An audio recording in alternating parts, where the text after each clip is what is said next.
Hello बच्चों, आज इस वीडियो में हम लोग करने वाले हैं फार्मूला क्लास 10। आप जानते होंगे इलेक्ट्रिसिटी बहुत ही महत्वपूर्ण चैप्टर है और इसमें न्यूमेरिकल बनाना बड़ा मुश्किल काम होता है। तो आज हम लोग करने वाले हैं इम्पोर्टेंट जो फार्मूलाज हैं जो यूज होते हैं न्यूमेरिकल बनाने में, उसका हम रिवीजन करेंगे। तो सबसे पहला जो फार्मूला जो हमें आता है पढ़ने में या जिसको जानना है वो है Q is equal to N into E. ये फार्मूला Q क्या है बताइए। अगर आपको मालूम होगा तो बता सकते हैं। Q का मतलब क्या होता है? प्रोड्यूस्ड चार्ज, है ना। चार्ज का वैल्यू जो है वो आपका प्रोड्यूस ना लिख करके चार्ज भी लिख सकते हैं, यानी चार्ज को डिनोट किससे किया जाता है? Q के द्वारा। ठीक है। N का मतलब क्या हो गया? N का मतलब हो गया नंबर ऑफ इलेक्ट्रॉन्स। अब जो सवाल आपको मिलेंगे उसमें नंबर ऑफ इलेक्ट्रॉन्स दिए रहेंगे कि 5 फ्लो किया है एक ऑब्जेक्ट से दूसरा में, 6 किया है, 7। क्वेश्चन पढ़िएगा दिमाग में आ जाएगा। और जो ये वाला E है इसका मतलब होता है charge on each electron, charge on each electron. और चार्ज ऑन ईच इलेक्ट्रॉन कितना होता है ये मालूम होगा आपको, केमिस्ट्री में भी क्या होता है 1.6 इंटू 10⁻⁻19 कूलम्ब, क्योंकि चार्ज का ऐसा यूनिट कूलम्ब होता है। तो Q is equal to N into E, ये मेन फार्मूला है। इससे दो फार्मूला और निकाल सकते हैं, लेकिन मेन यही फार्मूला है। कितने क्वांटिटी है इसमें? 1 2 3। ये निकालने के लिए कभी नहीं देगा। क्यों? क्योंकि इसका वैल्यू हमको पता है 1.6 इंटू 10⁻⁻19 कूलम्ब होता है। या पूछ भी देगा तो कोई दिक्कत नहीं है, डायरेक्टली भी लिख सकते हैं। तो ये सवाल दो आएंगे, एक N का वैल्यू निकालने के लिए और दूसरा Q का वैल्यू निकालने के लिए। अब पता कैसे चलेगा कि Q निकालना है या N? तो सिंपल सी बात है, चार्ज पूछेगा तो ये वाला फॉर्मूला लगा लेंगे, और अगर नंबर ऑफ इलेक्ट्रॉन पूछेगा और चार्ज का वैल्यू दिया रहेगा तो चार्ज के वैल्यू में E को डिवाइड कर देंगे। तो इससे दो फार्मूला और तैयार हो जाएंगे। कैसे? Q जहां पे है वहीं पे छोड़ दिया, N मल्टीप्लाई में है, डिवीजन में आ गया, और यहां पर आपका E का वैल्यू आ गया। मैं फिर से बोल रहा हूं, ये ज्यादा नहीं आता है बिकॉज ये तो डायरेक्ट हमको पता है। तब क्या आगे सवाल क्या पूछा जा सकता है? N का वैल्यू पूछा जा सकता है। तो Q यहीं पे छोड़ दीजिए और E जो वहां पर है वो नीचे आ जाएगा और N का वैल्यू पूछ देगा। तो देखिए यही तीन सवाल पूछेगा। Q पूछेगा N इंटू ई, E पूछेगा Q बाई N, और N अगर पूछता है तो ये हो जाएगा आपका Q बाई E।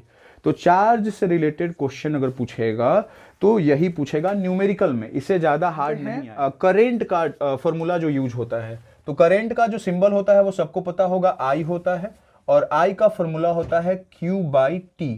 तो I का मतलब क्या हो गया? पता हो गया है आपको, करंट, और Q का मतलब क्या हो गया? चार्ज, और टाइम तो आपको पता है मिनट में दिया रहेगा तो उसको हम लोग कन्वर्ट कर लेंगे सेकंड में, आवर में रहेगा तो सेकंड में, है ना। तो Q मीन्स होता है चार्ज, और Q का फॉर्मूला आपको आ गया। या तो डायरेक्ट दिया रहेगा कि इतना कूलम्ब है Q, या तो नंबर ऑफ इलेक्ट्रॉन दिया रहेगा कितना ट्रांसफर किया है, तो उस हम Q का वैल्यू निकाल लेंगे। तो Q का वैल्यू आ जाएगा, T दिया रहेगा क्वेश्चन में, और I आपको निकालने के लिए कह देगा। इससे भी दो फार्मूला निकल जाएंगे। यहां से नीचे कुछ नहीं है तो 1 लिख लेंगे, फिर क्रॉस मल्टीप्लाई करेंगे, Q में 1 से गुना करेंगे तो क्या हो जाएगा Q, और I में T से गुना करेंगे तो हो जाएगा IT। तो जब हमको Q निकालना रहेगा और करंट और T दिया रहेगा तो Q बराबर IT, और जब करंट निकालना होगा तो Q बाई T। और एक और फॉर्मूला आप तैयार कर सकते हैं, Q यहीं पे छोड़ देंगे, I वहां पे है तो नीचे आ जाएगा, और हमको निकल जाएगा क्या? तो T। तो T निकालना होगा तो Q by I formula use कर सकते हैं। तो I बराबर Q by T, number 1 Q बराबर IT, नंबर 2, और T बराबर Q बाई I। कितना आसान है, न्यूमेरिकल बहुत ही आसान है। कैलकुलेशन आपका हार्ड हो सकता है, बट न्यूमेरिकल कोई भी ज्यादा हार्ड नहीं आपसे पूछेगा इस बार जो एग्जाम होने वाला है। बस दिमाग में आपको का डिफिनीशन मालूम होगा, फॉर्मूला पता चल जाएगा। किसी भी चीज का अगर आपको डिफिनीशन पता है तो उसका फॉर्मूला आप आसानी से पता कर सकते हैं। पोटेंशियल डिफरेंस मालूम होगा, पोटेंशियल डिफरेंस को डिनोट PD से करते हैं, है ना। और भी इसका होता है, एक सिंबल आप बोल सकते हो, बट भी किस लिए होता है? बिकॉज इसका ऐसा यूनिट वोल्ट होता है, मालूम होगा। तो पोटेंशियल डिफरेंस निकालना होगा तो उसका फॉर्मूला क्या होता है? Work done to move unit positive charge, है ना। ये फॉर्मूला है, PD is equal to work done by Q। अब PD का सिंबल क्या होता है मैंने क्या बताया अभी, मतलब आप यूनिट के तौर पर कैसे लिखोगे? भी का मतलब वोल्ट हो गया, पोटेंशियल डिफरेंस। वर्क डन वैसे ही रहेगा, और Q का मतलब तो जान ही गए हैं, प्रोड्यूस चार्ज। तो इसको मैं भी ना लिख करके अभी PD ही लिख देता हूं, पोटेंशियल डिफरेंस ज्यादा आसान रहेगा। तो मैंने दोबारा वही लिखा है, लेकिन इससे और फॉर्मूला निकाल सकते हैं। 1 नीचे लगा लेंगे, क्रॉस गुना करेंगे, वर्क डन में 1 से गुना होगा तो क्या हो जाएगा, वर्क डन, और is equal to potential difference into क्या हो जाएगा, Q। बड़ा सिंपल सा है। वर्क डन पहचानने का नियम है, लास्ट में जूल लगा रहेगा, जूल लगा हुआ है, क्या है, वर्क डन है। पोटेंशियल डिफरेंस पहचानने का नियम क्या है, क्वेश्चन में वोल्ट लिखा रहेगा, पोटेंशियल डिफरेंस समझ लेंगे। और Q को पहचानने का नियम क्या है, कूलम्ब लिखा रहेगा, और कूलम्ब का मतलब क्या होता है, चार्ज। ठीक है, तो पोटेंशियल डिफरेंस निकालना होगा तो वर्क डन बाई Q हो जाएगा, और अगर वर्क डन निकालना है तो पोटेंशियल डिफरेंस में किससे गुना कर लेंगे, Q से गुना कर लेंगे। और एक सवाल और इसमें बन सकता है, और वो कौन सा सवाल है, Q निकालने का अगर वैल्यू चाहिए तो कैसे निकलेगा, वर्क डन जहां पे है वहीं पे मैंने छोड़ दिया, और पोटेंशियल डिफरेंस को वहां से मैं यहां पे लेके आया नीचे, अब बच गया यहां पर सिर्फ Q। तो 3 फॉर्मूला और निकल गए। मैं ये फॉर्मूला आज आपको नया नहीं बता रहा हूं, ये मैं सिर्फ इसी में ट्रांसफर कर रहा हूं, डिवाइड से मल्टीप्लाई ऐसा करके, तो आप इसको अलग ना समझे। मेन फॉर्मूला ये है, और बाकी सब ये सब फॉर्मूला है जो इसी के द्वारा निकाला गया है। समझ में बातें आ गई। तो ये था पोटेंशियल, वो है, नाम तो सुना ही होगा इनका, ओम्स लॉ, सुना है ना। At a constant temperature potential difference is directly proportional to current. ठीक है, तो उसी के द्वारा यहां पर ओम्स लॉ जो है वो बना है। और ओम्स लॉ में एक फॉर्मूला क्या होता है, V is equal to IR, ये फॉर्मूला है। यानी अगर करंट का वैल्यू दिया रहेगा, रेजिस्टेंस का वैल्यू दिया रहेगा तो ये फॉर्मूला लगेगा, और यदि वर्क डन दिया रहेगा और Q का वैल्यू दिया रहेगा तो पोटेंशियल डिफरेंस वाला लगेगा। देखो कितना सिंपल सा बात है। अब लोगों को पता नहीं चलता है कौन कब यूज करें, तो वो डिपेंड करता है क्या गिवन है। यहां पर I दिया रहेगा, I को पहचानने का नियम क्या है, लास्ट में एम्पियर लगा रहेगा। रेजिस्टेंस को पहचानने का नियम क्या है, लास्ट में ओम लगा रहेगा, और क्या लग सकता है।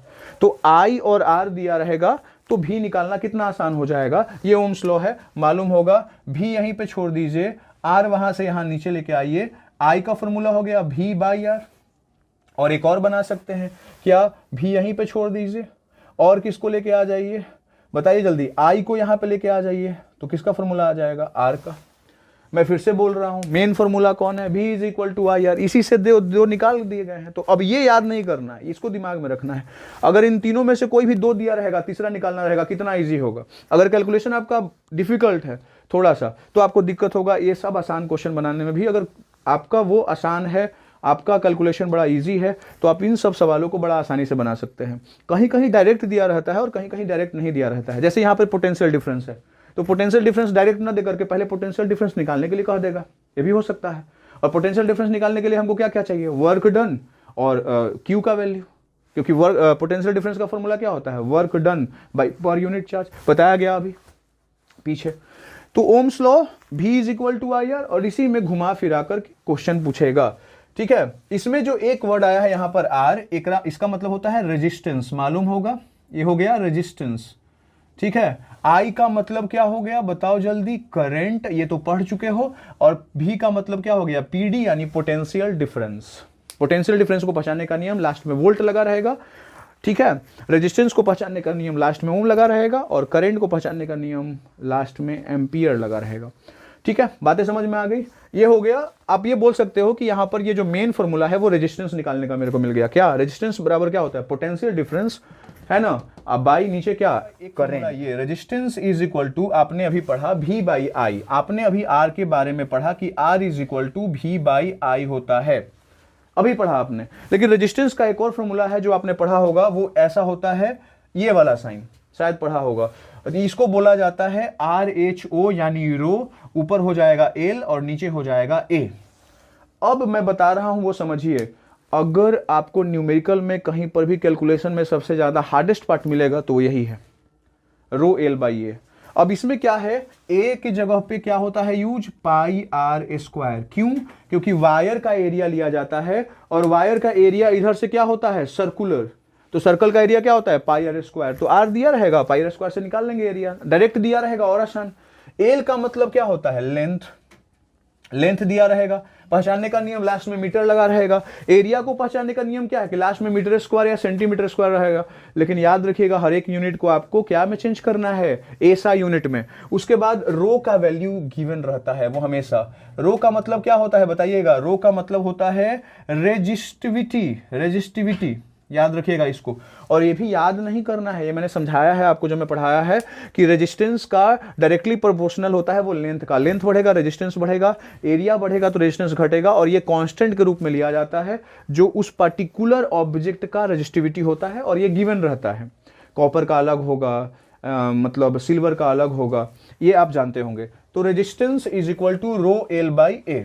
इससे भी आपको रेजिस्टेंस निकालना होगा, ये फॉर्मूला लगाएंगे, ये दिया रहेगा ये सब, तो आप एल और ए भी तो निकाल सकते हैं अगर ये बाकी सब दिए रहेंगे तो अब दोबारा मुझे वो बताने की जरूरत नहीं पड़नी चाहिए, क्योंकि आपको समझ में आ गया होगा कि इन चारों में से ये तो गिवन रहेगा भैया, या नहीं भी दिया रहेगा तो कोई दिक्कत नहीं है, तो बाकी गिवन रहेगा। चारों में से कोई भी 3 गिवन रहेगा और चौथा निकालना होगा तो बड़ा इजीली आप निकाल सकते हैं, हमको लगता है ऐसा, ठीक है। तो resistance is equal to resistivity L by in series. जब रेजिस्टेंस होता है और किस में रहता है रेजिस्टेंस, सीरीज में। सीरीज को पहचानने का नियम मैंने बताया है ना, यहां पे एक बल्ब लगी हुई है ऐसे, और इसी बल्ब से एक और कनेक्ट हो गया, इसी बल्ब से एक और कनेक्ट हो गया, तो ये सब क्या में हो गए, सीरीज में हो गए। तो जो रेजिस्टेंस होगा सीरीज में, उसको निकालने का जो फॉर्मूला होता है इक्विवेलेंट रेजिस्टेंस, मतलब सबको जोड़ने के बाद, सबको ऐड करने के बाद वो क्या होता है, R S is equal to क्या, R1 प्लस R2 प्लस क्या होगा R3, और अगर और हैं तो और हो जाएंगे। जैसे मान लो ये बल्ब है तो इसका रेजिस्टेंस R1 है, इसका R2 है और इसका R3 है, और बोलेगा कि पूरा का रेजिस्टेंस इक्विवेलेंट निकालिए, तो कैसे निकलेगा, रेजिस्टेंस इन सीरीज कैसे निकलेगा, R1 plus R2 plus R3 और इस तरीके से।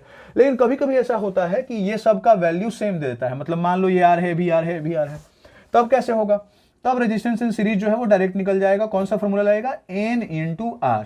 N का मतलब जानते ही हैं, पहले बताया गया है, नंबर ऑफ रेजिस्टेंस, और R का मतलब हो गया वैल्यू ऑफ ईच रेजिस्टेंस। बड़ा आसान। जैसे मान लीजिए ये 2 रहता, ये 5 रहता और 3 रहता, तो इसका इक्विवेलेंट रेजिस्टेंस कितना होगा, 5 3 8 और 2 10 हो जाएंगे। लेकिन अगर सब 2 ही है, मान लो ये 2 है और ये भी 2 है और ये भी 2 है, तो मैं इसको 2 2 4 2 6 लिखने के बजाय मैं इसको 3 इंटू 2 लिख दूंगा तो ज्यादा बेटर रहेगा, क्योंकि आसान हो जाएगा। तो अब बोलोगे कि नहीं सर ऐसे भी तो बना ही लेते, जोड़ने बना लेते, बिल्कुल बनाइए अगर बन रहा है तो। लेकिन जब कोई बड़ा वैल्यू आएगा, जब लिखेगा कि 1000 बार उसको जोड़ा गया है, तो आप 1000 बार बिल्कुल जोड़ने वाले नहीं हो, आप सिंपल सी बात है यही तरीका अपनाओगे। तो ये फॉर्मूला एग्जैक्टली नहीं है। जैसे कि आपने पढ़ा होगा पेरीमीटर किसी भी प्लेन सरफेस का निकालना होता है तो क्या करते हो, प्लेन फिगर का कैसे निकालते हो, सम ऑफ ऑल साइड। बट जब इक्विलैटरल ट्रायंगल का पेरीमीटर निकालने के लिए पूछता है तो आप क्या करते हो, 3 इंटू साइड लगाते हो। क्यों लगाते हो, आप जोड़ सकते थे। तो वहां पर वो आसान बनाने के लिए, बिकॉज मल्टीपल आसान हो जाएगा, एडिशन थोड़ा लंबा जाता है, तो ये हो जाएगा N इंटू R। N का मतलब नंबर ऑफ रेजिस्टेंसेज, जितना यूज हुआ है तो कितना हुआ है 3, और resistance of each, resistance of क्या, रेजिस्टेंस का जो वैल्यू ईच रजिस्टर का है वो तो कितना है 2, तो 3 दूनी कितना हो जाएगा 6। बड़ा आसान। ये हो गया resistance in parallel. Resistance in parallel में क्या होगा बताइए जल्दी, 1/RP ये फॉर्मूला होता है। कैसे आया है ये मैंने बताया हुआ है, तो अभी सिर्फ हम रिवीजन कर रहे हैं। तो 1/RP is equal to 1/R1 plus 1/R2 plus 1/R3, और इस तरीके से डैश डैश करके 1/RN लिख सकते हैं। सेम हुआ है ना, सिर्फ 1/1 कर लेना है। तो ये एक फॉर्मूला हो गया। दूसरा, अगर आपको रेजिस्टेंस निकालना है इक्विवेलेंट और इक्वल ये सब हो, मतलब R1 R2 R3 और ये सब इक्वल हो, ये इक्वल नहीं रहेगा तब ये यूज करना है। इक्वल रहेगा तो कौन सा यूज करना है, R ऊपर लिख लो और नीचे हो जाएगा N। और ये तो मैंने बता ही दिया इन दोनों का मतलब। R मतलब क्या हो गया, रेजिस्टेंस ऑफ ईच रजिस्टर, है ना, जो सेम होगा, है ना, R ही एक ही रखना है, और N का मतलब हो जाएगा नंबर ऑफ रजिस्टर। अगर ये सब इक्वल रहा तो समझ में आया सब लोगों को, ये किस में यूज होगा, रेजिस्टेंस सीरीज जानने के बाद अब चलिए जानते हैं पावर का फॉर्मूला जो यूज होता है कहां कहां होता है। तो देखिए, जब पोटेंशियल डिफरेंस यानी V का वैल्यू दिया रहेगा मालूम होगा, और करंट का वैल्यू, तो ये फॉर्मूला लगाना है V इंटू I। उसके बाद जब आपका करंट और रेजिस्टेंस का वैल्यू दिया रहेगा तो ये लगाना है, और जब पोटेंशियल डिफरेंस और रेजिस्टेंस का वैल्यू दिया रहेगा तो ये लगाना है। बट आपके मन में ये सवाल आ रहा होगा कि पावर का यहाँ पर दो बार यूज हुआ है फॉर्मूला में रेजिस्टेंस, एक में हुआ है डायरेक्टली प्रोपोर्शनल और एक में हुआ है इनवर्सली।